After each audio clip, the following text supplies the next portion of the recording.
ভার্সিটির প্রথম দিনই নিজের প্রফেসরকে ধরে চুমু খাওয়া কোন ধরনের ভদ্রতা miss Arushi? White full sleeve শার্টের হাতা গুটিয়ে কোনোই অবধি আনতে আনতে ইংরেজিতে কথাগুলো বলল শেহজাদ। তার নীল চোখে সাদা ফ্রেমের চশমা লাগানো, বয়স 30-এর কোঠায় হলেও হলিউডের যে কোনো সুদর্শন পুরুষদের ভিড়ে এই মানুষটির চেহারায় যেন সবার আগে নজর কাড়বে। নিউ ইয়র্ক ইউনিভার্সিটির মতো একটি সুবিশাল প্রাইভেট ভার্সিটির লেকচারার সায়ান শেহজাদ। মা বাঙালি হলেও বাবা একজন পাক্কা আমেরিকান। তাই ছেলেকেও ছোট থেকে বিদেশি আদব কায়দায় বড় করেছেন তিনি।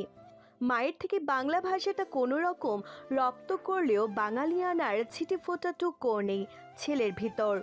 শেহজাদ তার সরু নাকের ওপর থেকে চশমাটা ঠেলে ওপরে ওঠালো। পরপর দুহাত বুকে গুজে দুপায়ে এগিয়ে আরশির সামনে এসে দাঁড়ালো। ক্লাসে পিনপতন নীরবতা, কারো মুখে টু শব্দটিও নেই। অথচ সবাই জানে আরশি কী কারণে তাকে চুমু খেয়েছিল তখন।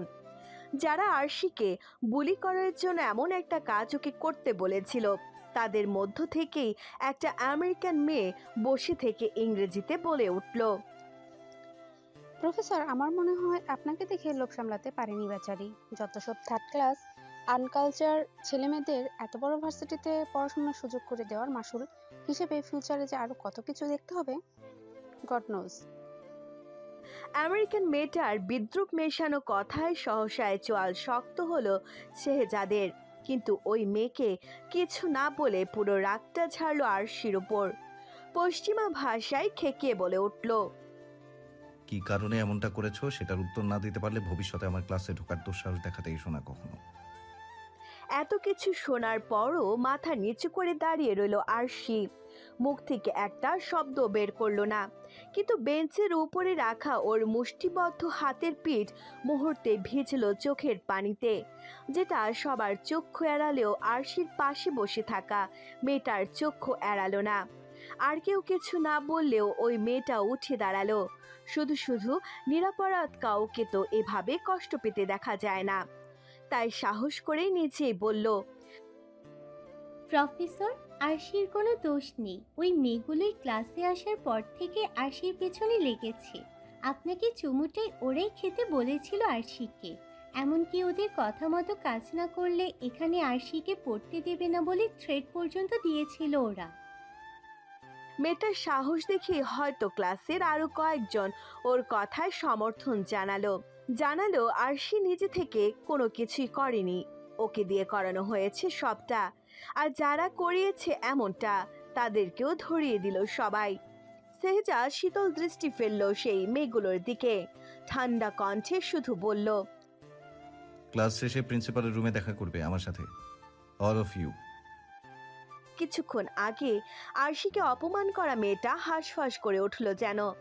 নিজের দোষ ঢাকতে নিজের বন্ধুদের ফাঁসিয়ে দিতে চাইলেও সুযোগ দিল না শেহজাদ। বাঁ হাতের গলার টাইট ঠিক করতে করতে ওদের সামনে গেল। বাঁকা হেসে নিজের স্বভাব সুলভ পশ্চিমা ভাষায় বলল, আসলে হয়েছে কি জানো তো, আমার তোমাদের মতো হাই সোসাইটিতে মারাত্মক অ্যালার্জি আছে। পরপর থুতনিতে হাত দিয়ে কিছু একটা চিন্তা করার ভঙ্গিমায় ওদের থেকে হেঁটে গিয়ে ক্লাসের সামনে এসে দাঁড়িয়ে বলল, তাই ঠিক করলাম তোমাদের মতো হাই সোসাইটির ছেলেমেয়েদের আমি আমার ক্লাসে কেন এই ভার্সিটিতেই রাখবো না। যারা ক্ষণিকের আনন্দের জন্য অন্যকে বিপদে ফেলার কথা চিন্তা করে তাদের আমি ঘৃণা করি। আটকে উঠল মেয়েগুলো, কিন্তু নিজেদের হয়ে সাফাই গাওয়ার আগেই ক্লাস শেষের সাইরেন বেজে উঠল করিডর থেকে। নিজের ওভারকোটটা হাতে চাপে রুম থেকে বেরিয়ে যাওয়ার আগে আরশির পাশাপাশি দাঁড়ালো শেহজাদ। সবাই যখন যে যার ব্যাগ গুছিয়ে রুম থেকে বেরিয়ে যেতে ব্যস্ত, তখন আরশির কানের কাছে ঝুঁকে আসলো পুরুষালী খাদে নামানো কণ্ঠ, আজকের চুমুর জন্য শাস্তি তো তুমি পাবে, তবে এখানে নয়, বাসায় ফিরে সেই শাস্তি তোমাকে দিব। Be ready my dear wife. কেঁপে উঠল মেয়েটা। ভীত চোখে পাশ ফিরে তাকানোর আগে রুম ছাড়ল সেই কণ্ঠস্বরের অধিকারী। ক্লাস শেষে করিডোরের পথ ধরে ছুটছে স্টুডেন্টরা। আরশি তড়িঘড়ি করে বের হয়ে ওর পাশে বসা সেই মেয়েটার কাছে গিয়ে হাঁটতে হাঁটতে বলল, thank you for helping me earlier. যারা আরশি থমকালো। থ্যাংক ইউর প্রতি উত্তর শুনে অপ্রস্তুত হেসে নিজেও জারার মতো করে বলল, আরশি আমেরিকান। হুম, খাঁটি বাঙালি। আরেক দফা চমকালো আরশি। ওর চমকে যা মুখ দেখে হেসে ফেলল জারা। বলল, অবাক হলে তো? আরশি ওপর নিচ মাথা দোলালো, কিন্তু তার অবাক হওয়ার চাইতেও একজন দেশীয় মানুষ পাওয়ার আনন্দ বেশি হচ্ছে ওর। জারা মেয়েটা বেশ ভালো। নীল চোখের এই অধিকারিণীর বেশভূষা কিন্তু বেশ ছিমছাম, আর ব্যবহার সে তো অমায়িক। মনে মনে ভাবলো আরশি, যাক, এই ভিনদেশে ভালো মনের কেউ অন্তত আছে। কোথায় থাকতে বাংলাদেশে? জারার প্রশ্নে ধ্যান ভাঙলো আরশির। গাজীপুরে। তুমি? আরে আমিও তো গাজীপুরেই থাকতাম। দেখলে, গাজীপুরের মতো মফস্বলে থাকতে দেখা হলো না, কিন্তু আমেরিকার মতো এত বড় একটা দেশে এসে ঠিকই দেখা হয়ে গেল। হাসলো আরশি। বলল, না মানে তুমি না বললে আমি হয়তো বিশ্বাসই করতে পারতাম না যে তুমি আমেরিকান নও। হাসি খুশি মুখে আড়ালে থাকা মনটা বিষণ্ণ হয়ে গেল সহসা জারার। কিন্তু আরশি এই বিষয়ে আর কোনো প্রশ্ন করার আগে কথা ঘুরিয়ে ফেলল সে। বলল, তা এখানে কোথায় থাকছো? এ দফায় মুখ ভার হলো আরশির। কোথায় থাকছো না জিজ্ঞেস করে, কোন জাম্বুবানের গুহায় থাকছো জিজ্ঞেস করলে ওর জন্য উত্তর দিতে বোধহয় বেশি সুবিধা হতো। তবুও ধরে আসা গলায় কোনো মতে বলল, বেশি দূরে নয়, ম্যানহাটনেই থাকি। একটু হেঁটে গেলেই আমার হাজবেন্ডের বাসা। আর তুমি? আরশি বিবাহিত শুনে যারা প্রথমে কিছুটা অবাক হলেও মুহূর্তে সামলে নিল নিজেকে। কম বয়সে বিয়ে হতেই পারে, এটা তো স্বাভাবিক। সবাইকে আর ওর মতো বিয়ে বিদ্বেষী নাকি? আর এত বড় শহরে নিজের বলতে আরশির যে কেউ আছে এটা ভেবেই তার ভালো লাগলো জারার। প্রথমে হোটেলে থেকেছি, কিন্তু যা বুঝলাম তাতে হোটেলে থাকতে গেলে গ্র্যাজুয়েশন কমপ্লিট করার আগেই আমার ফকির হয়ে যাওয়া লাগবে। তাই আজকেই সকালে একটা ভাড়া বাসা ঠিক করে ভার্সিটিতে এসেছি, চেলসিতে। তবে একটা সমস্যা হয়েছে জানো তো, আমার ফ্ল্যাটমেট নাকি ছেলে, কিন্তু এই মুহূর্তে আমার পক্ষে এর থেকে বেশি ভাড়া দিয়ে অন্য কোথাও থাকা পসিবলও নয়, তাই আর না করিনি এখানে। আরশি ছেলে ক্লাসমেটের কথা শুনে আঁতকে উঠল। বলল, সে কি, পরে যদি কোনো বিপদ? আরশি শেষ করার আগে জারাই বলে উঠল, তাই কুয়ানন্দতে ব্ল্যাক বেল্ট পাওয়া আমি উল্টোপাল্টা করলে জায়গা মতো লাথি দিয়ে সারা জীবনের জন্য শুইয়ে দিতে পারবো। জারার এই কথাটাতে না চাইতো হেসে ফেলল আরশি। তবুও জারার জন্য ওর মনটা খারাপ হয়ে গেল।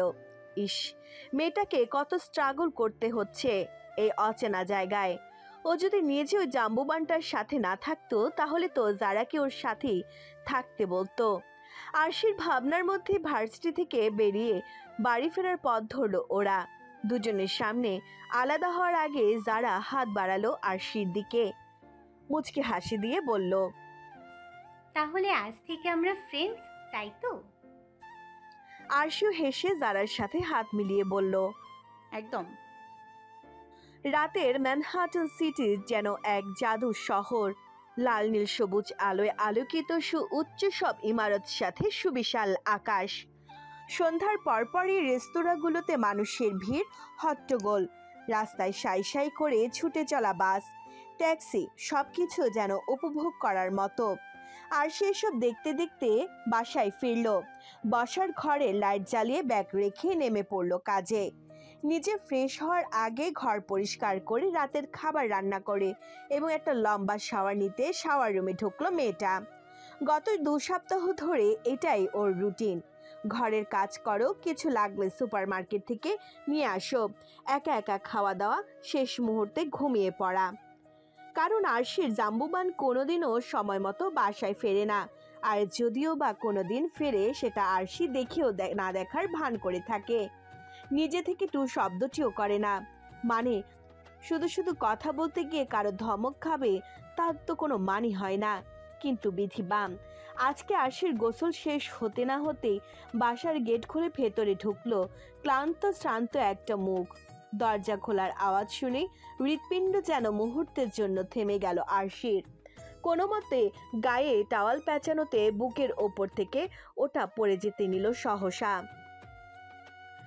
অমনি পেছন থেকে আচমকায় সেটা শক্ত হাতে ধরে ফেলল কেউ একজন। মুহূর্তেই ক্রিট হ্যাভেন্টাসের ফ্রুটি, উডি এবং মস্কি একটা সুগন্ধে ভরে গেল আশপাশ। পরিচিতি পারফিউমের গন্ধে চোখ খিচে বন্ধ করে নিল আরশি।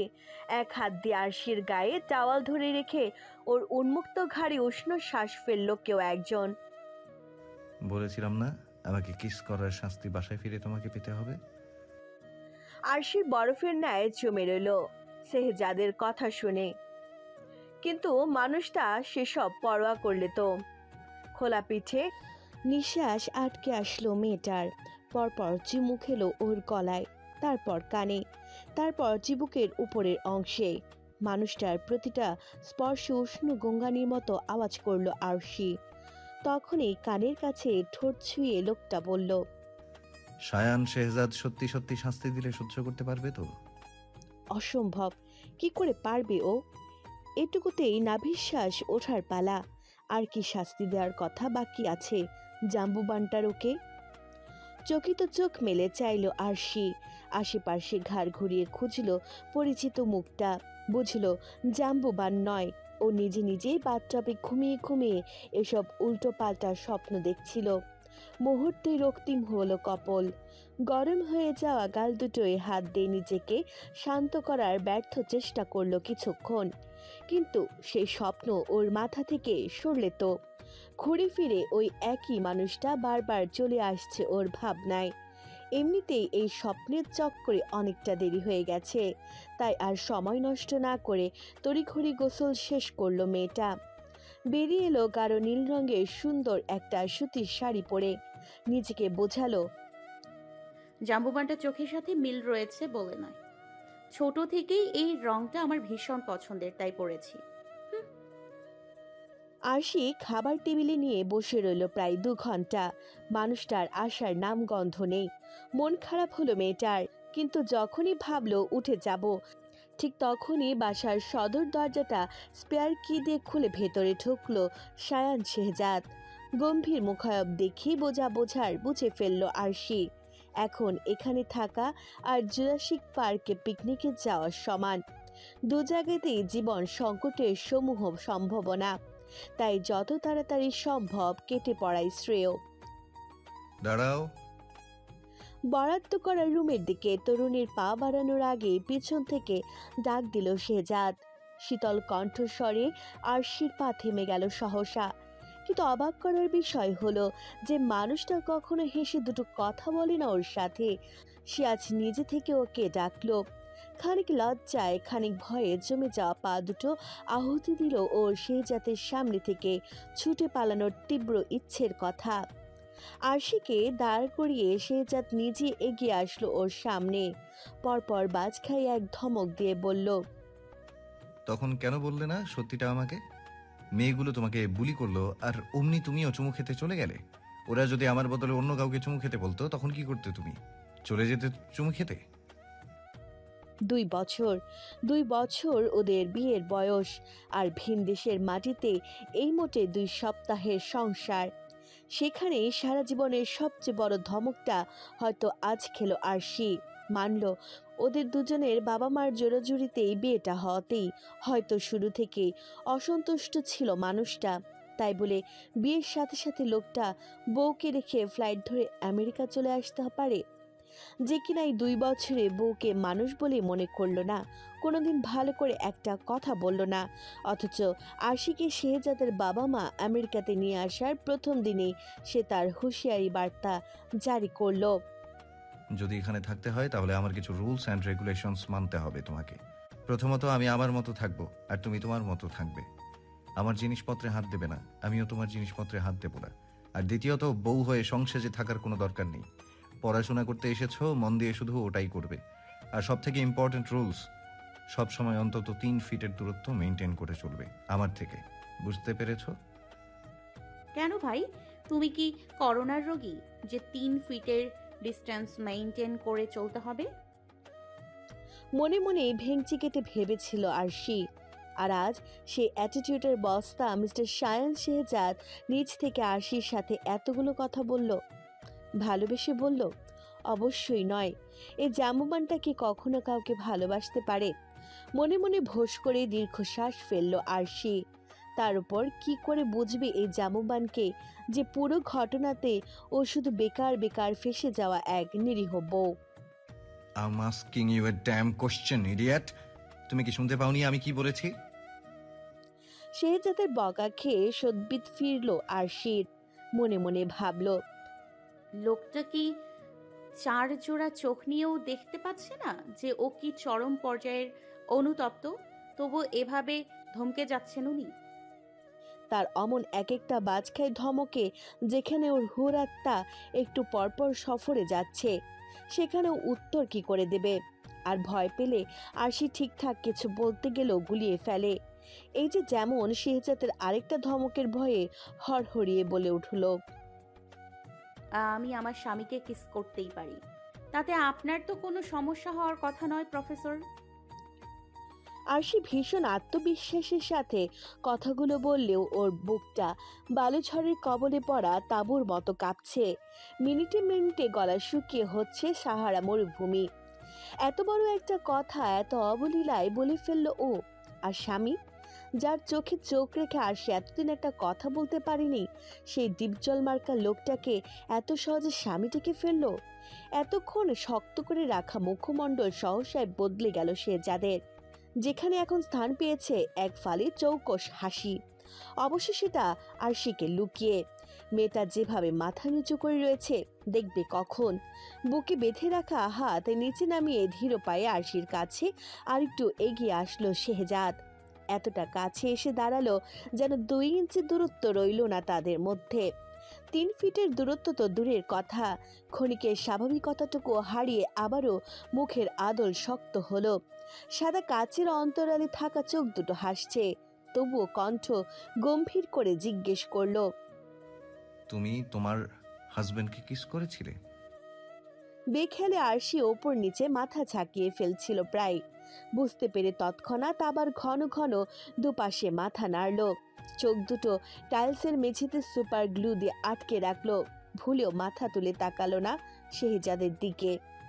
একজনের সমুদ্রের মতো দুজোড়া নীল চোখে চোখ রেখে তাকানোর সাহস ওর নেই। আর থাকবে বা কি করে? থাকার মতো আর কি কিছু বাকি রেখেছে সে? তখনই মুখ খুলল শেহজাদ। স্বভাব সুলভ গুরুগম্ভীর কণ্ঠে উপহাস মিশিয়ে বলল, ঠিকই তো, তুমি তোমার হাজবেন্ডকে কিস করতেই পারো, তোমার পুরো অধিকার আছে এটা করার। এই প্রথমবার আরশির মনে হলো যেন ও চিৎকার করে বলতে চায়, হে ধরনী, দ্বিধা হও, মাটি ফাঁক করো, আমি ঢুকে কিছুক্ষণ বসে থাকি তোমার ভেতর। দরকার পড়লে তোমাকে বকশিস দিব, তবু আর লজ্জায় ফেলো না আমাকে এই জম্বুমানের সামনে। ধরনী যদি কথা বলতে পারত তাহলে সেও এতক্ষণে নির্ঘাত আরশির বাঁচানোর রিকোয়েস্ট রিমুভ করে দিয়ে বলতো,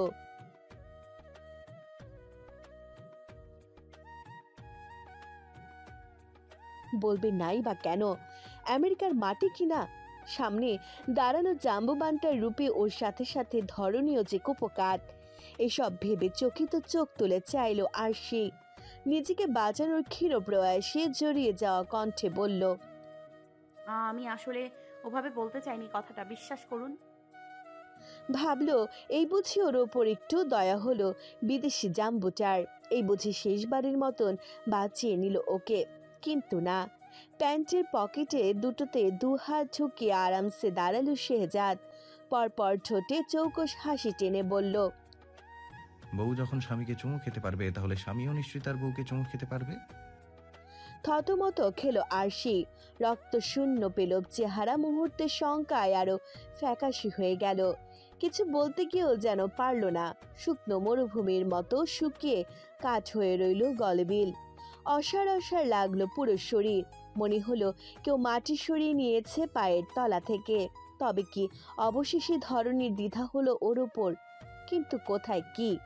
আরশির আর মাটি খুঁড়ে ভেতরে ঢোকা হলো না। ততক্ষণে শেহজাদ লম্বা পা ফেলিয়ে এগিয়ে আসলো ওর দিকে। দু কদম পিছিয়ে গেল মেয়েটা, তবে লাভ হলো না। টেবিলে পা ঠেকতেই পেছনে পড়ে যেতে নিল আরশি, আর ঠিক সঙ্গে সঙ্গে ওর কোমর আঁকড়ে ধরল সামনে দাঁড়ানো মানুষটা। একে অপরের দুজোড়া দৃষ্টি নিবদ্ধ হলো এক জায়গায়। শেহজাদের উষ্ণ হাতের স্পর্শে আরশির পৃথিবী থমকালো। মুহূর্তের জন্য যেন শিথিল হৃৎপিণ্ডের গতি। স্বামীর ছোঁয়া বুঝি এতটাই মারাত্মক যে আরশি নিঃশ্বাস নিতে ভুলে গেছে। ক্ষণিকের জন্য আরশির মনে হলো, না, 19 বসন্ত পর আসা এই তো সেই মানুষ যে একটু হলো ভাবে ওর কথা, একটু হলো চিন্তা করে। একে আঁকড়ে ধরে তো সারা জীবন কাটিয়ে দেয়া যাবে। আর ঠিক তখনই আরশির কোমর ছেড়ে দিল শেহজাদ। ধপাস করে মেয়েটা গিয়ে পড়ল ফ্লোরে। পিছনের হাড্ডি ব্যথায় টনটনিয়ে উঠতেই শুনল শেহজাদের সেই হিমশীতল কণ্ঠ। কি ভেবেছিলে এটা বলবো আমি? ফানি। শায়ান শেহজাদ মরে গেলেও তোমাকে নিজের বউ বলে মেনে নেবে না, যার জন্য আমি আমার নিজের বোনকে হারিয়েছি, আমার শৈশব হারিয়েছি, আমার মায়ের সন্তান হারানোর হাহাকার দেখেছি। সেই মেয়েকে আমি ঘৃণা করি, আর তাকে বউ হিসেবে মেনে নেওয়ার তো প্রশ্নই আসে না। আরশি বাকরুদ্ধ, শুধু ফ্যাল ফ্যাল করে তাকিয়ে রইল সামনের মানুষটার দিকে। ওর প্রতি এত রাগ মানুষটার।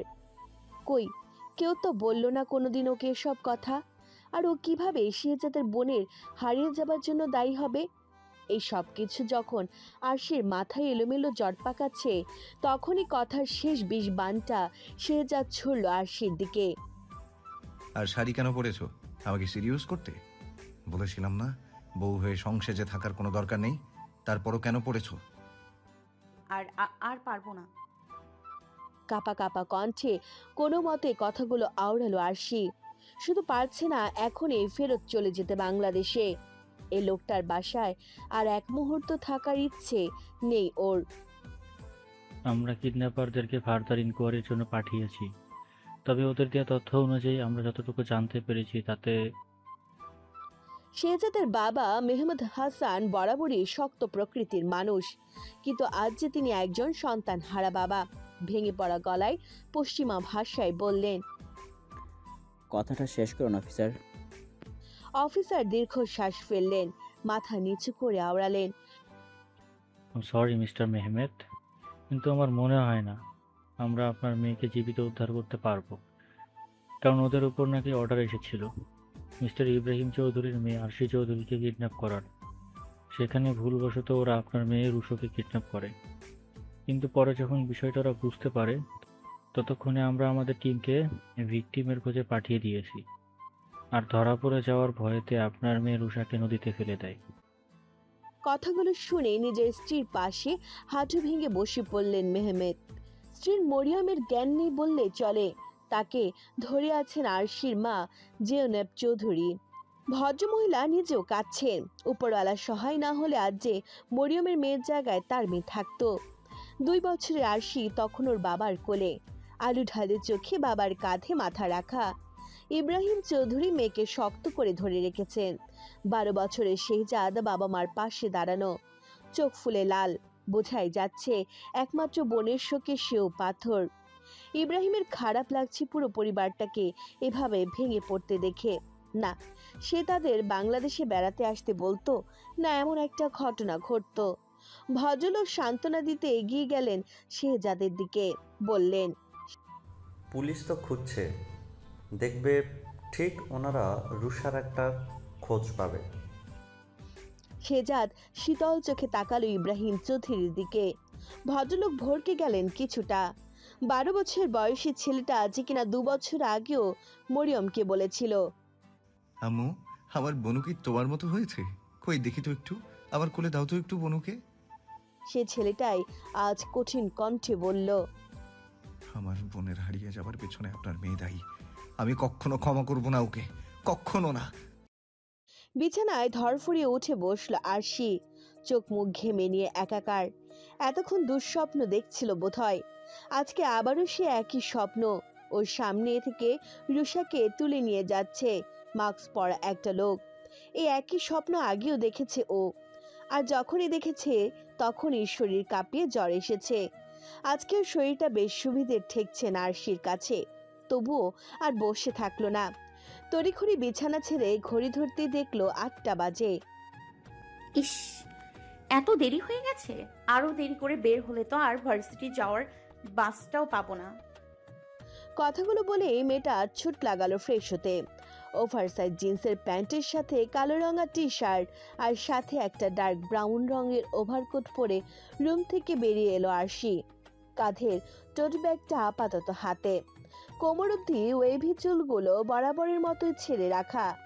এত সাধারণ সাজগোজেও আর 5টা মেয়ের থেকে এই 20 বছরের মেয়েটা একটু বেশি মনোরম, মনোমুগ্ধকর। পাতলা ঠোঁটের উপর কালো তিলটা সেই সৌন্দর্য যেন আরো কয়েক শত গুণ বাড়িয়ে দেয় ওর। রুম থেকে বের হতেই খাবার টেবিলের দিকে চোখ গেল ওর। সেখানে রাখা ধোয়া ওঠা স্যুপ আর গরম গরম ডিম পোচ দেখে পেটটা মোচড় দিয়ে উঠল আরশির। রাতের খাবার তো জাম্বু বান্টার বকুনি ঠেলা সামলাতে সামলাতে হজম হয়ে গেছে, কিন্তু কথা হচ্ছে এই জন্য কি সকাল সকাল জাম্বু বান্টা ওর জন্য ব্রেকফাস্ট বানিয়ে রেখে গেল? আর সে সময় নষ্ট করলো না। খাবার সামনে থাকলে বেশি ভাবতে নেই, তাই তো বসেই খাওয়া শুরু করলো মেয়েটা। 1 চামচ স্যুপ মুখে দিয়ে চোখ বড় বড় করে বলল, জাম্বুবানটা আসলেই এত ভালো রান্না করে, অবিশ্বাস্য। পরপর ডিম পোচটাও একটু খেয়ে বলল, এভাবে সবসময় বউয়ের জন্য খাবার টাবার রান্না করলেও তো পারে জাম্বুবানটা, কিন্তু না, সারাক্ষণ শুধু খ্যাক খ্যাক খ্যাক খ্যাক করবে। সাদে কি আমি ডিপজল আর জাম্বুবান বলে ডাকি? আর তখনই ঘড়ি আর কাফলিংক পড়তে পড়তে রুম থেকে বেরিয়ে এলো সেই জাত। পরনে সাদা শার্ট আর নীল রঙা ব্লেজার, প্যান্টে একেবারে পারফেক্ট জেন্টলম্যান। মুহূর্তে আরশির মনে পড়ল রাতের কথা। বিভোর হলো রাতে সেই জাতের ওপর কোমর জড়িয়ে ধরার ভাবনায়। পরে যে ফ্লোরে ফেলে দিয়েছিল সেটা অবশ্য আলাদা কথা। ভার্সিটি যাবে না নাকি তাকিয়েই থাকবে? থতমত খেলো আরশি। এতক্ষণ যে আরশি তাকিয়েছিল ওনার দিকে সেটাও খেয়াল করেছে জাম্বুবানটা। যাবো তো। মাথা নিচু করে কোনো মতে উত্তর দিল আরশি। জুতো পরে গাড়ির চাবিটা হাতে নিয়ে আরশির দিকে তাকালো শেহজাদ। আবারও রাতের মতো সেই ধুকপুকানি শুরু হলো বুকের ভেতর মেয়েটার। মানুষটা ওর দিকে তাকালেও যেন খামচে ধরে ওর বুকের ভেতর। আমার ক্লাসে আমি দেরি করে আসলে কিন্তু ঢুকতে দেই না, মাইন্ড ইট। ঠক গেল আরশি। কথাগুলো বলেই দরজা খুলে বেরিয়ে গেল শেহজাদ। 19 বছর বয়সী মেয়েটা আবারও তার এই রহস্য ঘেরা বলিষ্ঠ পুরুষটির প্রস্থান পানে চেয়ে রইল নির্নিমেষ। সকালটা শুরু হলো পূবের আকাশে লাল, কমলা ও গোলাপি রঙা সূর্যের আভা ছড়িয়ে। যে রঙের প্রতিফলন ঘটল জারার রুমের কাচের দেয়ালে। চোখ ডলতে ডলতে ঘুম ভাঙল মেয়েটার। ঘাড় অব্দি ছোট ছোট চুলগুলো হাত দিয়ে আরো এলোমেলো করে নেমে পড়লো বিছানা থেকে। গন্তব্য ফ্রেশ হতে হবে, ভার্সিটি যেতে হবে, তারপর পার্ট টাইম একটা জবও খুঁজতে হবে। জমানো টাকা প্রায় শেষের পথে। আপাতত একটা কফি শপ বা কেক পেস্ট্রির দোকানে পার্ট টাইম কাজ করতে পারলেও লাভ। এসব ভাবতে ভাবতে ঘুম চোখে রুমের বাইরে বের হতে বাঁধল বিপত্তি। কিচেনে কোনো এক ভীষণ ফর্সা বিদেশি বাদর শুধু একটা নিম্ন বস্ত্র পরে লাফাচ্ছে। পুরো শরীরে কাপড়ের আর কোনো ছিটে ফোঁটা নেই। দিনের আলো চোখে শুয়ে আসতেই চোখ পিটপিট করে যারা আবার দেখলো কিচেনের সামনেটা।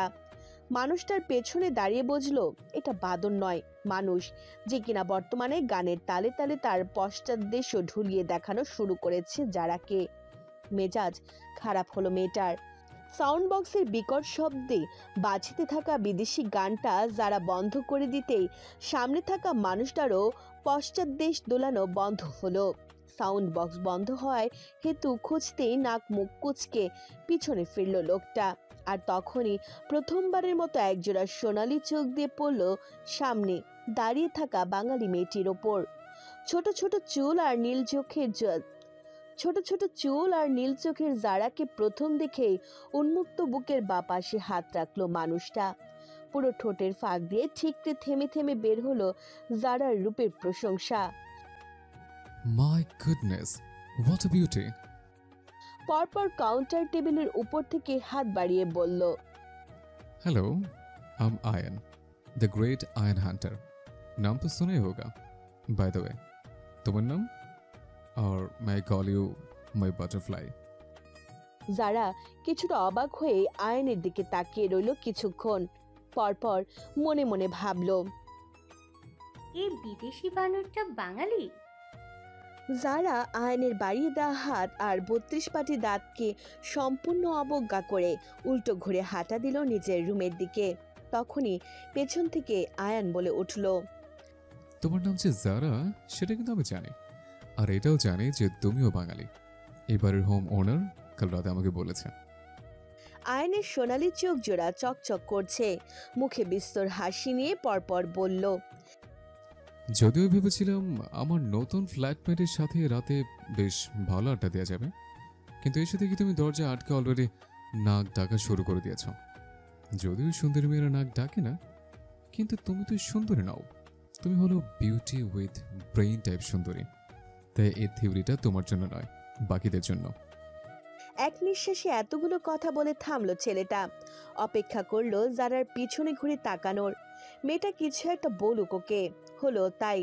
যারা হাঁটা থামিয়ে আয়নের দিকে ফিরে কোমরে দুহাত রাখলো, চোখ ছোট ছোট করে বলল, তাহলে হোম ওনার নিশ্চয়ই আপনাকে এটাও বলে দিয়েছে যে এখন থেকে এই বাসায় কিছু রুলস অ্যান্ড রেগুলেশন চালু হবে, যেখানে আমি পার্টি এ এবং আপনি পার্টি বি। পরপর কাউন্টার টেবিলের দিকে একটু এগিয়ে এসে বলল, আজ থেকে পার্টি এর উপস্থিতিতে পার্টি বি বাসায় কোনো উল্টোপাল্টা করলে সোজা হোম ওনারের কাছে বিচার যাবে। পার্টি বি বাসায় মেয়েবাজি করলে, ছেলেদের নিয়ে আড্ডা দিলে সোজা হোম ওনারের কাছে বিচার যাবে। চিড়িয়াখানা ছেড়ে এখানে এসে গান ছেড়ে নাচানাচি করলে সোজা হোম ওনারের কাছে বিচার যাবে। আর পার্টি এর সাথে ফ্লার্ট করতে আসলে। যারা কথাটা শেষ করার আগে আয়ান বলে উঠল, ওয়েট, লেট মি গেস, সোজা হোম ওনারের কাছে বিচার যাবে, তাই তো? যারা আরেক দিকে ফিরে ঠোঁট বাঁকালো। পরপর আয়নের চোখে চোখ রেখে উপহাসের স্বরে বলল, ভুল। ফ্লার্ট করতে আসলে জায়গা মতো এমন লাথি পড়বে যে 3 দিনও হুঁশ ফিরবে না। যারা শেষের কথাটায় ঢোক গেল আয়ান। একটু নিচু হয়ে আসলো, জায়গায় হাত দিয়ে থেকে অপ্রস্তুত হাসলো, কোনো মতে বলল, কুল ডাউন বাটারফ্লাই। শুরুতে আমার ফিউচার জেনারেশন নিয়ে ফুটবল খেলার কি দরকার বলো? এখনো বউয়ের মুখ দেখলাম না, তার আগে যদি। যারা আর দাঁড়ালো না, নিজের রুমে যেতে যেতে উঁচু গলায় বলল, ফিউচার জেনারেশন বাঁচাতে হলে আমার থেকে দূরত্ব বজায় রেখে চলুন মিস্টার আয়ন হান্টার। ম্যানহাটন সিটির আকাশ আজ মেঘাচ্ছন্ন। গগনচুম্বী ভবনগুলো যেন সেই মেঘ ভেদ করে দাঁড়িয়ে থাকা এক একটা ক্লাউড ফরেস্ট।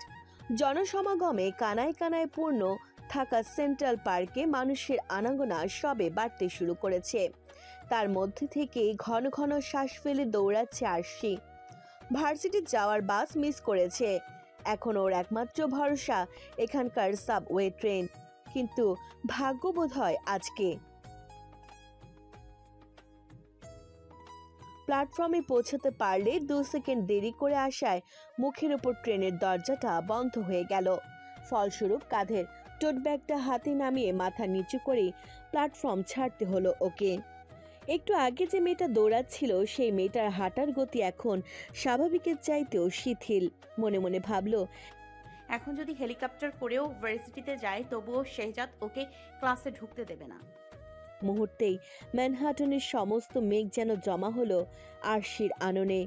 ঠোঁট উল্টে আকাশের দিকে তাকিয়ে বলল, আপনি কেন এত পচা জাম্বুবান? নিজে গাড়ি করে ভার্সিটি গেলেন, সাথে করে বউটাকেও তো একটু নিয়ে যেতে পারতেন, কিন্তু না। তাহলে ওনার 3 ফিটের ডিস্টেন্স মেইনটেইন কে করবে? পারে তো ফিতে দিয়ে মেপে মেপে দূরত্ব বজায় রেখে চলেন আমার থেকে। কিন্তু অন্তরিক্ষের অন্তরে আরশির আর্তনাদ না পৌঁছালেও ফেরেশতার মতো এক আগন্তুকের আগমন ঘটল ওর পাশে। যদিও ফেরেশতা না, যমদূত, সেটা তাও পরেই বোঝা যাবে। কারণ হুট করে কাউকে ফেরেশতা মনে করা বোকামি ছাড়া কিছুই নয়। সফেদ রঙা গাড়িতে বসে থাকা সে আগন্তুক নিজে থেকে আরশিকে জিজ্ঞেস করলো, do you need a ride ma'am? ফ্যাশ ফ্যাশে পুরুষালী কণ্ঠ শুনে পাশ ফিরে চাইলো আরশি। সম্পূর্ণ কালো লেদার জ্যাকেট, প্যান্ট আর মাস্ক পরিহিত একটা লোক গাড়ির ড্রাইভিং সিটে বসে কথাটা জিজ্ঞেস করেছে ওকে। রাইড নিবে কি নেবে না। এক মুহূর্ত ভাবলো আরশি, কিন্তু এই মুহূর্তে ভাববার চাইতে ক্লাস ধরাটা বেশি জরুরি। তাই তো আগন্তুক লোকটাকে উবার ড্রাইভার মনে করে বলে বসলো, It would be a great help if you can give me a ride to my uni. Don't worry, I will pay for the ride. গাড়িতে বসা লোকটি পশ্চিমা ভাষায় হেসে বলল, sure ma'am, just hop on and I will take you there. আরশি আগে পিছে আর কিছুই ভাবলো না।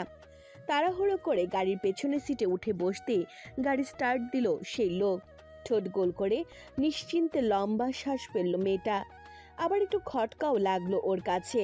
মনে মনে বলল, এখনো তো ভালো মতন রাস্তা চিনি না। যদি লোকটা ভালো না হয়, যদি অন্য কোনো জায়গায় নিয়ে চলে যায়, জাম্বুবানকে কি মোবাইল থেকে কালেকশনটা একবার শেয়ার করে রাখবো? আর ঠিক যখনই লোকেশনটা শেয়ার করতে যাবে তখনই মাথায় আসলো, কিন্তু আমি লোকেশন শেয়ার করলেই বা উনি দেখবে কেন? এমনিতেই তো আমি ওনার জন্য উড়ে এসে জুড়ে বসা একটা ঝামেলা। যদি নিজে থেকে হারিয়ে যাই তাহলে তো মনে হয় খুশি হবে জাম্বুবানটা। মিলাদ টিলাদও পরিয়ে ফেলতে পারেন এই খুশিতে। তৎক্ষণাৎ আকাশ ভেঙে ঝিরঝিরে বৃষ্টি নামলো। ভীষণ ব্যস্ত এই শহরটায়। অবাক চোখে জানালার বাইরে তাকালো আরশি, কিন্তু মুখ বাড়িয়ে বৃষ্টি দেখার আগেই ড্রাইভিং সিটে বসা লোকটা গাড়ির জানালা তুলে দিল। ভরকে গেল ও। একে তো মনের ভিতর কু ডাকছে, তার উপর এভাবে লোকটা গাড়ির জানালা তুলে দিল কেন? ভাবলো নেমে যাবে। আজকে দেরি যখন হয়েছে তখন আর ভার্সিটি যেয়ে কাজ নেই। এখানে নামলেও একটা বাস ধরে সোজা বাসায় চলে যেতে পারবে ও। কিন্তু ড্রাইভারকে গাড়ি থামাতে বলতেই গাড়ির গতি আরো বাড়িয়ে দিল লোকটা। কুটিল হেসে পশ্চিমা ভাষায় বলল, এত অস্থির হচ্ছেন কেন ম্যাম? আপনি না ভার্সিটি যাবেন? আমি তো আপনাকে সেখানেই নিয়ে যাচ্ছি। আরশি শুকনো ঢোক গিলল। কাপা কাপা হাতে শেজাদকে কল দিল। একবার দুবার তিনবার রিং হলো, কিন্তু শেজাদ সেই কল রিসিভ করলো না।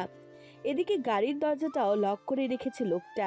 চাইলেও সেটা খুলতে পারছে না আরশি। আবার নিজের ফোনের দিকে তাকালো মেয়েটা। কিন্তু ঠিক যখনই ওই 911 নাম্বারটা ডায়াল করতে যাবে তখনই প্রচণ্ড গতিতে গাড়ি ঘোরালো সেই লোক। মোবাইল ছিটকে নিচে পড়ে গেল আরশির হাত থেকে। বিকট শব্দে ওর মাথা গিয়ে ঠেকলো কাচের জানালায়। আচমকা আঘাতে ওখানে জ্ঞান হারালো মেয়েটা। চোখ বন্ধ হওয়ার আগে শুধু বিড়বিড় করে বলল, শেহজাদ, শেহজাদ, প্লিজ বাঁচান আমাকে, প্লিজ শেহজাদ। দেখলে কতবার বললাম? দেখো, দেখে কাজ করো, দেখে কাজ করো। হাতটা তো আবার কেটো না সবজি কাটতে গিয়ে। কিন্তু না, গিন্নির আমার সব কাজে তাড়াহুড়ো করতেই হবে। স্ত্রী জেনব চৌধুরীর হাত নিজের কোলের ওপর রেখে কথাগুলো বললেন আরশির বাবা ইব্রাহিম চৌধুরী। পরপর হাঁক ছুড়লেন বাড়ির কাজে সহযোগিতা করা হারুকে ডাকতে। কই রে হারু, তোর গিন্নিমা হাত কেটেছে, তাড়াতাড়ি আমার টেবিল থেকে ফার্স্ট এইডের বক্সটা নিয়ে আয় তো। ও হ্যাঁ, সাথে একটু তুলো আর স্যাভলনও নিয়ে আসিস। জেনব পাশেই বসা ছিলেন, স্বামীকে দেখছিলেন মুগ্ধ হয়ে।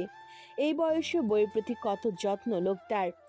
ইব্রাহিম চৌধুরী হাঁক ডাক শেষ করে স্ত্রীর দিকে তাকালেন, চোখে মায়া মিশিয়ে শুধালেন, বেশি ব্যথা করছে গিন্নি?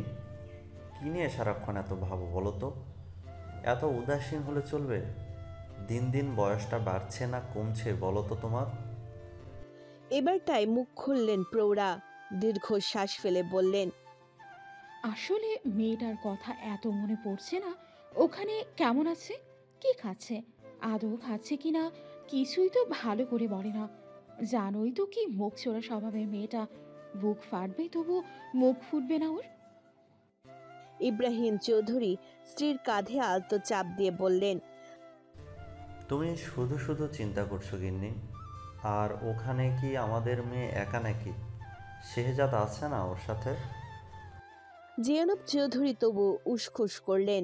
অবশেষে মুখ ফসকে বলেই ফেললেন, আসলে আমার না কেন যেন আজকে সকাল থেকে মনটা ভীষণ কু গাইছে। মেয়েটা ভালো আছে তো? এক কাজ করো, মেয়েটাকে একটা কল দাও, কিছুক্ষণ কথা বলো, দেখবে এসব কুগাওয়া টাওয়া কোথায় পালিয়ে গেছে। ইব্রাহিম চৌধুরীর কথা শেষ হতে দেরি হলো, কিন্তু জেনেবের মেয়েকে কল দিতে দেরি হলো না। ইব্রাহিম চৌধুরী পাশ থেকে বললেন, স্পিকারে দাও তো ফোনটা, আমিও শুনি। তোমরা মা মেয়ে আবার আমার নামে নিন্দে টিন্দে করো নাকি? আমি আপনার নামে নিন্দে করি? করো না বলছো গিন্নি? তুমি তো কল দিয়েই 1 ঘন্টা আগে আমার বিরুদ্ধে মেয়ের কাছে নালিশ ঠুকে দাও, পরে বাকি কথা বলো। ইব্রাহিম চৌধুরী হেসে হেসে কথাগুলো বললেও মুহূর্তে তার হাসি উধাও হয়ে গেল। জেনেবও যেন জমে গেলেন সহসা। কয়েকবার রিং হয়ে কলটা কেটে যেতেই দুশ্চিন্তা বাড়ল তাদের। জেনেব আহত চোখে স্বামীর পানে চেয়ে বললেন, মেয়েটা তো ফোন ধরছে না। Today we will be discussing statistics. Does anyone have any question before we begin? গ্যালারির মতো সুবিশাল ক্লাসরুমটিতে প্রায় 100 স্টুডেন্টের ক্লাস নিচ্ছে শেহজাদ। কঠোর মুখায়ব দেখে বোঝার উপায় নেই যে তার নীলাভ চোখজোড়া রুমটির এদিক ওদিক খুঁজছে কোনো একজনকে, কিন্তু না, ক্লাসের কোথাও যখন আরশির দেখা সেই চোখজোড়া পেল না, তখনই শুভ্র ললাটে ভাঁজ পড়ল শেহজাদের।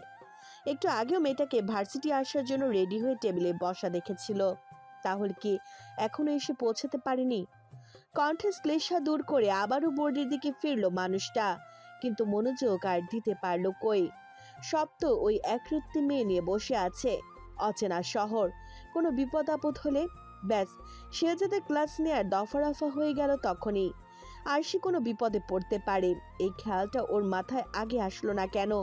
বিরক্তির চসূচক শব্দ করে প্যান্টের পকেট থেকে মোবাইলটা বের করতেই স্ক্রিনে জল করে উঠল সেভ করা একটা নাম্বার, যেখান থেকে একটু আগেই পরপর 3বার কল এসেছে। নাম্বারটা দেখে কিছু একটা হলো ওর বুকের ভেতর, যেটা আগে কখনো হয়নি। আগেও তো কতবার আরশির কল ইগনোর করেছে, কই তখন তো এমন লাগেনি। শেহজাদ সময় নষ্ট করলো না, ক্লাসরুম থেকে বের হয়ে কল ব্যাক করলো ওই নাম্বারে। চোখ বন্ধ করে মনে মনে জপলো, Arshi, pick up the phone. Pick up the phone, idiot. অপর পাশ থেকে কোনো সাড়া না পেয়ে বাসার সিসিটিভি ক্যামেরা চেক করলো শেহজাদ। দেখলো বের হওয়ায় দরজার সামনে আরশির বাসায় পরা জুতো জোড়া রাখা, তার মানে বাসায় নেই ও। মানুষটা শুভ্র আননে স্পষ্ট চিন্তার ছাপ, সরু নাকের ডগায় বিন্দু বিন্দু শ্বেতকণিকারা স্থান গেড়েছে। এই এক মেয়ে আর কত ভোগাবে ওকে? কোন আক্কেলে যে ও মেয়েটাকে ওভাবে একা একা চলাফেরা করতে অ্যালাউ করলো? এখন যদি রুষার মতো আরশিও। হ্যালো শেহজাদ। পুরুষালী কণ্ঠে বিভ্রম কাটল শেহজাদের। ঠান্ডা ঘামে কপালটাও ভিজে উঠেছে। সেটাকে সম্পূর্ণ উপেক্ষা করে বলল, Ayaan, I need your help বাড়ি। একটা লোকেশন ট্র্যাক করতে হবে, ফাস্ট। ফোনের অপর পাশের মানুষটা নড়ে চড়ে বসলো নিজের চেয়ারে। শেহজাদকে এতটা উদ্গ্রীব হয়ে কথা বলতে যে এই প্রথমবার শুনল ও। তুই শান্ত হ ভাই, কার লোকেশন ট্র্যাক করতে হবে আর কি হয়েছে? শেহজাদের উদ্ভ্রান্ত কণ্ঠস্বর শান্ত হলো না, আর না শান্ত হলো সে নিজে। বারবার রুষার হারিয়ে যাওয়া স্মৃতি যেন মস্তিষ্কে কুড়ে কুড়ে খাচ্ছে। সেভাবেই বলল, My wife, Arushi, she is missing, Ayan, and I need you to find her at any cost. C class black Mercedes গাড়ির সর্বোচ্চ গতিসীমা ঘন্টায় 250 কিলোমিটার। সেখানে ব্রুকলিনের একটি রাস্তায় 300 কিলোমিটার গতিবেগে এটি চালাচ্ছে শেহজাদ। ওর পিছনে পিছনে আসছে আয়ান সহ পুলিশের একটি পুরো টিম, কিন্তু তারাও যেন শেহজাদের গাড়িটাকে ফলো করতে গিয়ে হাঁপিয়ে উঠছে একটু পর পর। এত জোরে কেউ গাড়ি চালায়?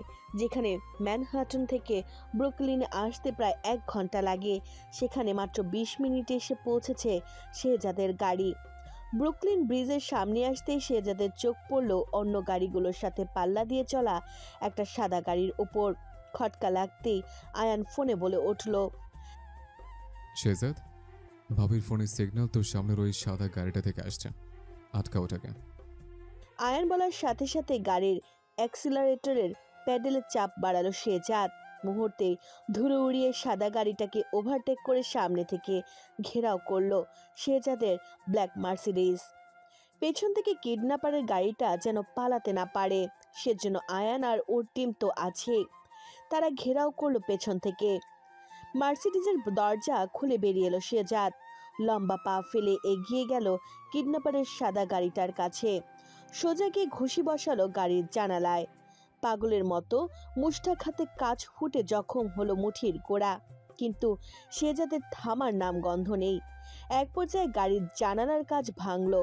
ভাঙা জানালা দিয়ে মাস্ক পরা লোকটাকে টেনে বের করলো শেহজাদ।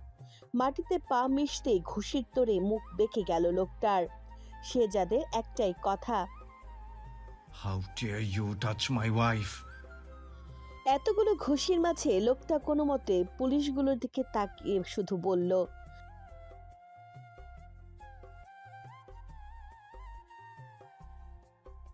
আয়ান ঠোঁট টিপে হাসলো। পশ্চিমা ভাষায় না বলে বাংলাতেই বলল, ম্যাডামের বউকে কিডন্যাপ যখন করতে চেয়েছো, ঘুষি তো তোমাকে খেতে হবে বাচ্চা ধন। শেহজাদের এসবে ধ্যান নেই। জখম হাতে সে একের পর এক ঘুষি বসিয়ে চলেছে মাস্ক পরা লোকটার গালে। এক পর্যায়ে আয়নের সুকে থামায়।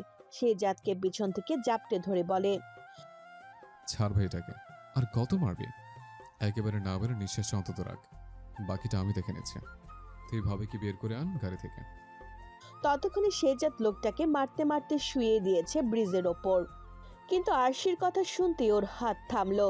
শেষ ঘুষিটা তুলেছিল কেবল, মুহূর্তে আবার নামিয়ে ফেললো সেটা। উঠে দাঁড়ালো ঘন ঘন শ্বাস ফেলে। ততক্ষণে আয়নের টিমের লোকেরা কিডন্যাপারটার হাতে হাত করা পরিয়ে গাড়িতে তুলে ফেলেছে। এতক্ষণের মারকুটে মানুষটা উদ্ভ্রান্তের মতো দৌড়ে গেল কিডন্যাপারের গাড়ির কাছে। হ্যাচকাটানে দরজা খুলতে দেখলো পেছনের সিটে জ্ঞান হারিয়ে পড়ে আছে আরশি। কপাল কেটে ফোঁটা ফোঁটা রক্তবিন্দু গড়িয়ে ভিজছে পাণ্ডুর গাল। শেহজাদ মাথা নুয়ে ধীরে ধীরে ওর কাছে গেল। নাম ধরে ডাকলো কয়েকবার, কাজ হলো না। আয়ান পিছনেই ছিল। কোত্থেকে একটা পানির বোতল শেহজাদের হাতে ধরিয়ে দিয়ে বলল, জ্ঞান নেই শেহজাদ, পানি ছেড়ে হবে মুখে। মানুষটা কাঁপা কাঁপা হাতে বোতলের মুখ খুলল। ঝুঁকে এসে আরশির মুখে পানি ছিটিয়ে দিতে ধীরে ধীরে চোখ খুলল ও। চোখ খুলে শেহজাদকে দেখে প্রথম দফায় সবটা স্বপ্ন মনে হলো আরশির কাছে। এক অলীক স্বপ্ন, যেখানে এখনই হয়তো শেহজাদ ওর গাল ছুঁয়ে বলবে, আরুষি, ঠিক আছো তুমি? কিন্তু সত্যি সত্যি শেহজাদ যখন ওর গাল ছুঁল, অলীক সেই স্বপ্নের মতো করে বলল, ঠিক আছো আরুষি? তখনই চোখ জোড়া ভিজে উঠল অভিমানে। শেহজাদের দু হাতের ফাঁক গলিয়ে শুয়ে থেকে জড়িয়ে ধরল পুরুষালী চওড়া বুক। ফুপিয়ে ফুপিয়ে বলল, এত দেরি করলেন কেন আসতে? আমি কত ভয় পেয়ে গিয়েছিলাম জানেন আপনি? শেহজাদ জখম হাতে আরশির মাথার পেছনে হাত বুলিয়ে দিতে দিতেই বলল, এই তো চলে এসেছি, এখন আর ভয় করবে না। আয়ান কেসে উঠল গাড়ির বাইরে থেকে, বলল, সব রোম্যান্স কি তোরা গাড়ির ভেতরে সেরে ফেলবে? অন্তত বাসায় গিয়ে করার জন্য কিছু বাকি রাখ। আয়নের কণ্ঠ শুনে শেহজাদের বুক থেকে মাথা তুলল আরশি। পরপর চোখ গেল শেহজাদের জখম হওয়া হাতের দিকে। আটকে উঠল মেয়েটা। রক্ত শূন্য মুখখানা আরো যেন ফ্যাকাশে হলো সহসা। পাতলা অধর নারী অস্পষ্ট বলল, আপনার হাত এতটা কাটা কি করে হলো এমন? কথা শেষ করতেই ওর ঠোঁটে তর্জনী ছোঁয়ালো শেহজাদ। গাড়ির ভিতরে বসে আলগোছে কোলে তুলে নিল আরশিকে। মেয়েটাকে তুলোর মতো হাতে জাগিয়ে বেরিয়ে এলো গাড়ি থেকে। শেহজাদ এখন যতটা শান্ত, আরশি ততটাই হতবাক, হতবুদ্ধ। বিস্ময়ের তোড়ে চোখ ছানা বড়া, আর চোয়াল ঝুলে পড়ার জোগাড়। ওর জাম্বুবানের কোলে, তাও এত কিছু হয়ে যাওয়ার পরও এটাও সম্ভব? শেহজাদ আরশিকে কোলে নিয়ে গাড়ি থেকে নামতেই আয়ান ওদের কাছে আসলো। কিছু পুলিশ এখনো দাঁড়িয়ে ওদের গাড়ির সামনে। লজ্জায় শেহজাদের বুকে মুখ লুকালো আরশি। ছি ছি, এতগুলো মানুষ দেখে ফেললো, এত বড় মেয়ে বরের কোলে উঠেছে। আরশি যতটা লজ্জা পাচ্ছে, আয়ান ঠিক ততটাই স্বাভাবিক কণ্ঠে শেহজাদকে জিজ্ঞেস করলো, তুই ড্রাইভ করতে পারবে না আমি এগিয়ে দেবো তোদের? শেহজাদ গম্ভীর কণ্ঠে শুধু বলল, পারবো। Beside, I need to talk to her alone. আয়নের সোনালি চোখ জোড়ায় দুষ্টুমির ছাপ স্পষ্ট। দুহাত ওপরে তুলে ঠোঁট গোল করলো, টেনে টেনে বলল, ওকে, বিপদ যখন কেটে গেছে তখন আমি আর এখানে থেকে কাবাব নিয়ে হাঁটি হব না। পরপর কপালে সেলুট করার ভঙ্গিতে 2 আঙ্গুল ঠেকিয়ে বিদায় জানালো, কিন্তু যাওয়ার সময় শেহজাদের কানে কানে বলল, আর যদি চাচে টাচে হয়ে যায় খুব একটু অবাক হবে না কিন্তু। আরশি কথাটা না শুনলেও শেহজাদ চোখ গরম করলো আয়ানকে। যেতে যেতে আবারও ফিস ফিস করে বলল, বেস্ট অফ লাক ভাই, আজকে প্রমাণ করে দে যে তুই আমার বন্ধু। আয়নের কথায় এবার আর তেমন কোনো প্রতিক্রিয়া দেখালো না শেহজাদ। আরশিকে কোলে নিয়ে পা বাড়ালো নিজের গাড়ির দিকে। কালবৈশাখী ঝড়ের আগে আশপাশ যেমন থম মেরে থাকে, তেমনই থম মেরে আছে মানুষটা। বকাবকিও করছেন আরশিকে। এত ভালো কবে থেকে হলো এই লোক? নাকি আবার কোনো ঝড় উঠানোর পূর্ব প্রস্তুতি নিচ্ছে মনে মনে? সে ঝড় সামলাতে পারবে তো আরশি? ইডিয়েট, কোনো কমন সেন্স নেই? এই বুদ্ধি ধার করে এসেছো তুমি অ্যাব্রোড পড়াশোনা করতে? আরশি কিভাবে ওই কিডন্যাপার লোকটার খপ্পরে পড়েছিল সেটা শুনি কথাগুলো বলল শেহজাদ। ফর্সা মুখশ্রীতে স্পষ্ট বিরক্তির ছাপ। পারে তো গাড়ি থেকে এক্ষুনি ছুঁড়ে ফেলে দেয় মেয়েটাকে। হঠাৎ করে শেহজাদের অমন কড়া কড়া কথায় ওইটুকু মন ভেঙে চুরচুর হয়ে গেল আরশির। শাসা গতিতে ব্রুকলিনের ব্যস্ত রাস্তায় ছুটছে ওদের গাড়ি। জানালা দিয়ে ফুরফুরে হাওয়া এসে ভিড়েছে আরশির খোলা চুলে। এলোমেলো উঠছে সেগুলো।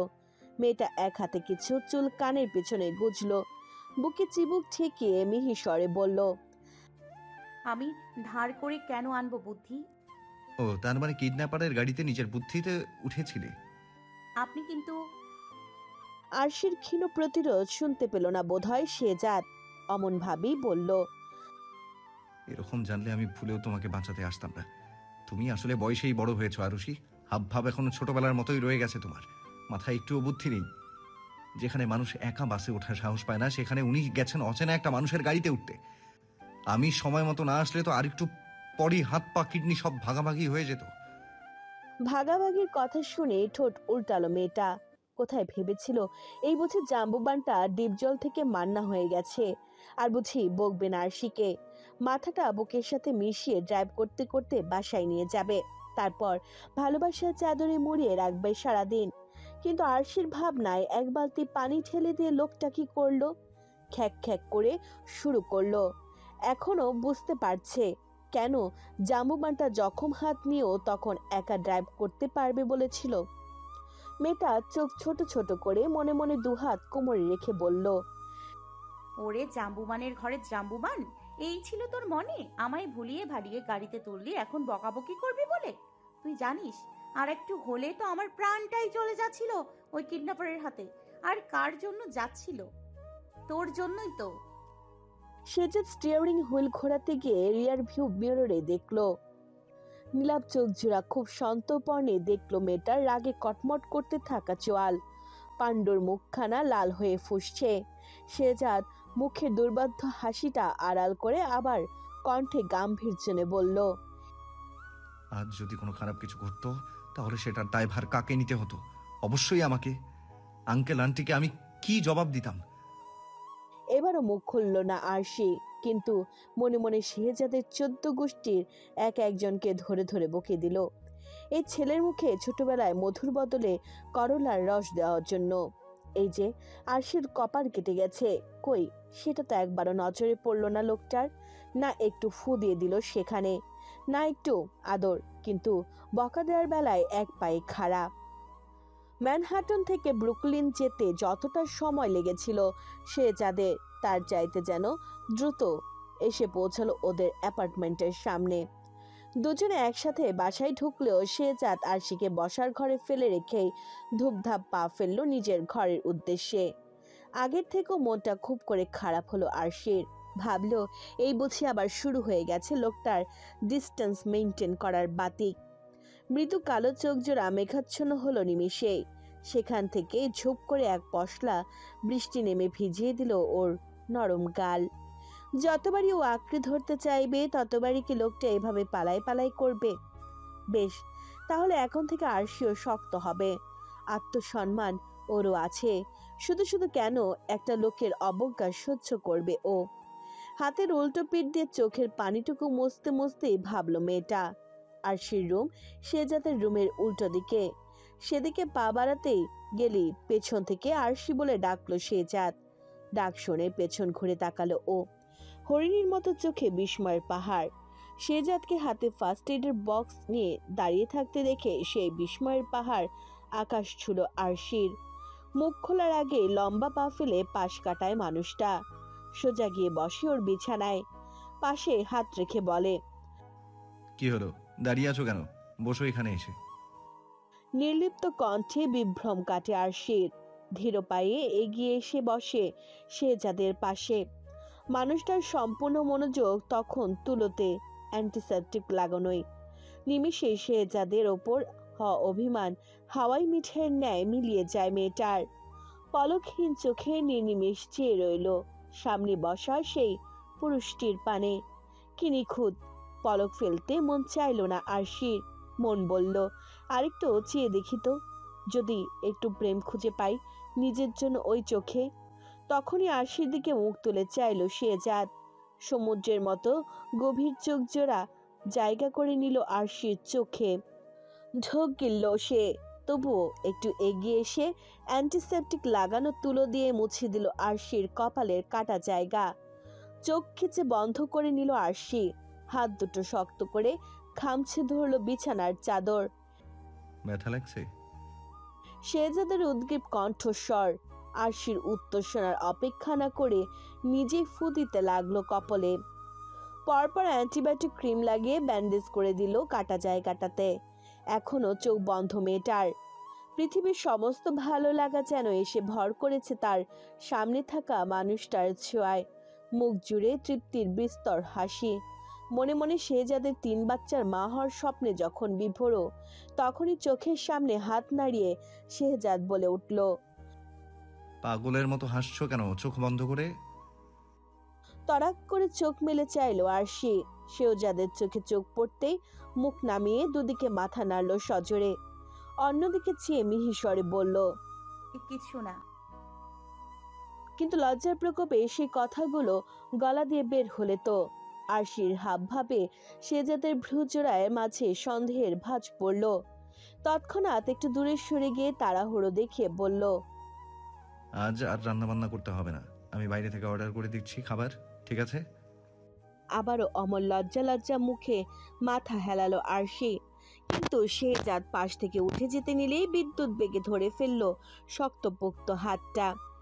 গুরুচন্দ্রের মতো মুখ করে বলল, আপনি কোথায় যাচ্ছেন? চুপচাপ বসুন এখানে। বিস্ময় সামলাতে না পেরে আবারও ধপ করে বসে পড়ল শেহজাদ। বাই এনি চান্স আরশিকে ওকে চোখ রাঙিয়ে শাসন করলো এইমাত্র। আরশিকে বড় সড়ো একটা ধমক দেবে ভেবে মুখ খুলতেই দেখলো মেয়েটাও ঠিক ওর মতো করেই তুলোতে অ্যান্টিসেপটিক লাগাচ্ছে। পরপর শেহজাদের জখম হওয়া হাতটা টেনে নিল নিজের কোলে। খুব যত্নে ক্ষত হওয়া জায়গাটা মুছে ক্রিম লাগিয়ে ব্যান্ডেজ করে দিল। মুখে হাসি মেখে বলল, নিন, হয়ে গেছে। আপনারও যে হাতে লেগেছিল সেটা কি ভুলে গিয়েছিলেন নাকি? শেহজাদ তখনও আরশির মুখ পানে চেয়ে আছে। মোহগ্রস্ত ন্যায় আওড়ালো, ভুলে গেছিলাম। পরপর সতর্ক হলো কণ্ঠস্বর। আরশি থেকে চোখ সরিয়ে ব্যান্ডেজ করা হাতের দিকে তাকালো। মেয়েটার জন্য হওয়া অদ্ভুতরে অনুভূতি থেকে পালাতে তড়িঘড়ি করে বলল, কে কে বলেছে ভুলে গেছিলাম? মোটেই না, রুমে গিয়ে ব্যান্ডেজ করে নিতাম আমি। অ্যান্ড লিসেন, কিডন্যাপ হয়ে গেছিলে মানে এই নয় যে আমি আমার সব শর্ত তুলে নিয়েছি। Behave your self Arushi. যখন তখন আমার হাত ধরে টানাটানি করা বন্ধ করো। কথাগুলো বলে ঝড়ের বেগে রুম হতে বের হতে নিল শেহজাদ। আর তখনই তাড়াহুড়োতে কপাল গিয়ে ঠুকলো আরশির রুমের দরজায়। কপালে হাত দিয়ে ছিটকে পেছনে চলে আসলো 2 কদম লোকটা। পরপর আবার আর চোখে দেখেও নিল আরশিকে। ব্যথা পেয়ে টুটা শব্দ না করে ব্যাঘ্র কদমে ওভাবেই রুম ছাড়লো মানুষটা। শেহজাদ রুম থেকে বের হতে ফিক করে হেসে ফেলল আরশি। মনে মনে ভেঙিয়ে বলল, হাত ধরে টানাটানি করতে বারণ করলেন তো। বেশ, করবো না না হয়। কিন্তু আপনি যে আমার মন নিয়ে টানাটানি শুরু করেছেন, তার কি হবে মিস্টার নাকুচু জাম্বুবান? জানুয়ারির প্রথম সপ্তাহ পার হতেই শীত যেন জেঁকে বসেছে ম্যানহাটন সিটিতে। কুয়াশার চাদরে ঢেকে গেছে উঁচু উঁচু ভবনগুলো। তেমনি কোনো এক 12তলা ভবনের সবচেয়ে উপরের তলার একটি রুমে গুটিসুটি মেরে শুয়ে আছে আরশি। আজ যে পরিমাণে ঠান্ডা পড়েছে তাতে 3 নম্বর বিশ্বযুদ্ধ শুরু হলেও সে উঠবে না। ভার্সিটিতে যাওয়ার তো প্রশ্নই আসে না।